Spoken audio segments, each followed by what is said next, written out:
Today on our 2009 Toyota Prius, we're going to be taking a look at and showing you how to install the CURT Class 1 Custom Fit Trailer Hitch Receiver, part number C11468. So here's what our hitch is going to look like on our Prius.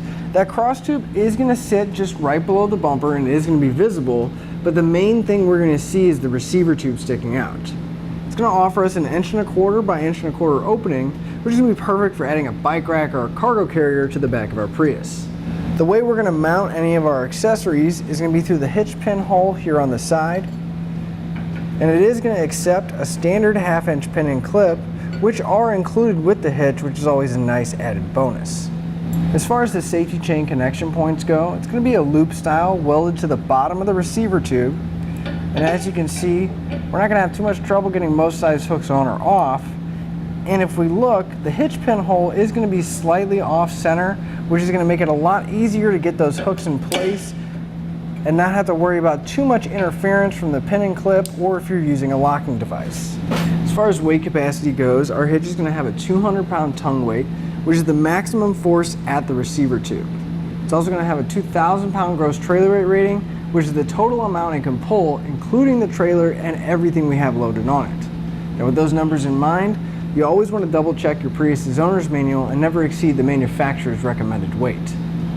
If you do plan on doing some light duty towing, we do have drawbars that are specifically available for this hitch here at etrailer.com. I'd like to give you a few measurements that'll help out when deciding for accessories for your new hitch, such as a bike rack or a cargo carrier. From the center of the hitch pin hole to the outermost edge of the bumper is going to be right about 1.5 inches. That measurement is going to come in handy when looking at folding accessories to make sure you have adequate clearance so the accessory doesn't come in contact with the rear bumper. From the ground to the inside top edge of the receiver tube opening is going to be right about 11.5 inches. At that height, I would definitely recommend a bike rack or a cargo carrier with a raised shank to make sure we have adequate ground clearance. So now that we've seen what our hitch looks like and gone over some of the features, let's show you how to get it installed. To begin our installation, we're going to want to come underneath the back of our Prius and we're going to have to remove this plastic panel that's on the passenger side. Now we're going to have a few plastic push pins towards the back. You can go ahead and pop those out. You'll notice that it has small ridges around it. You're going to want to come underneath the center section and pop that section out first, which is going to take the tension off of the clip. And then we can pull the rest of the push pin out. If you try to pop out the whole thing at once without releasing that tension, most likely the clip will break. Now we're going to have a few screws that are also holding it in place. So towards the very outside edge, the panel will have one here. And then if we follow that back and come up right by these lines, we'll have another one that's holding it in place. And then finally, towards the center of our trunk pan, there will be another one here. In our application, ours has broken off. So we're just gonna pull down on the panel. There's a little retaining nut on the inside that's gonna hold it to the stud. For the other two, we'll take a 10mm socket and we'll unthread the screws. And with all the fasteners removed, we can go ahead and pull this panel out and we can set it aside. Now on each side of the frame rail towards the back, we're going to have these recovery hooks here. They're going to be held on by 2 bolts. So we're going to grab a 14mm socket and we can pull those bolts out.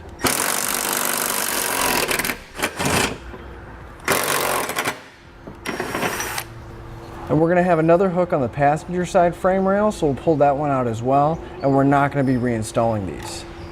Now even though there was bolts inside these weld nuts in the frame, it's always a good idea to clean out the threads. So I'm just going to take a little bit of spray lubricant, spray it inside the hole, and then take a nylon tube brush and just run it in and out and make sure the threads are nice and clean. Now if you need one of these tube brushes, you can pick one up here at etrailer.com. And we'll go ahead and repeat that for all the remaining holes. Now it's always a good idea to get an extra set of hands. We're going to lift our hitch up. And we're going to line the holes up in the hitch with the tow hook holes in the frame. Then we can take one of our hex bolts along with a conical tooth washer. You just want to make sure those teeth are facing up towards the hitch. And we're going to get one bolt started on each side. just loosely so we can make sure that the hitch isn't going to fall down. And once we have one bolt started on each side, we can put the rest of our hardware in place. I'm going to come back with a 17mm socket and snug up all my hardware.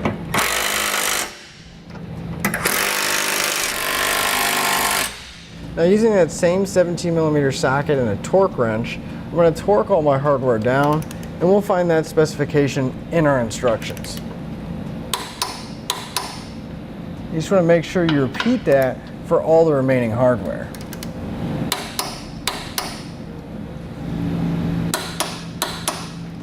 In order to get our panel back in place, we are going to have to trim it. Now, they do give you a guide in the instructions, and I went ahead and marked out the area that we're going to need to cut. This little loop, kind of oval hole, was where our tow hook was coming out, and we're going to want to cut that section straight back towards the back of the panel so that there's going to be a nice little relief. Now, I'm going to be using a pair of tin snips to cut it out, and you can use whatever you have available, rotary tool, tin snips, or just a sharp utility knife, because it is just plastic. Just want to make sure that you stay far enough away from the mounting hole so we can still get our push pins back in. And we can always come back and trim a little bit more if need be, but we can always test fit it to make sure it does fit. So we test fit our panel, and the section is wide enough to go around our hitch, but we did find that we need to extend this back section out a little bit. So we'll just come in and we're just going to make another little relief cut going straight back. No more than a couple inches, and it should be fine to pass our hitch through. So with our panel trimmed out, we can go ahead and slide it into position and just push it back on that stud to hold it in place. Make sure everything lines up, and then we can start putting all of our hardware back in. And with our push pins, you want to push that outer section in first, making sure that center section is still sticking out. And once you have your push pin going through, we'll push in on the center section to lock it down. And that'll finish up your look at the CURT Class 1 Custom Fit Trailer Hitch Receiver, part number C11468 on our 2009 Toyota Prius.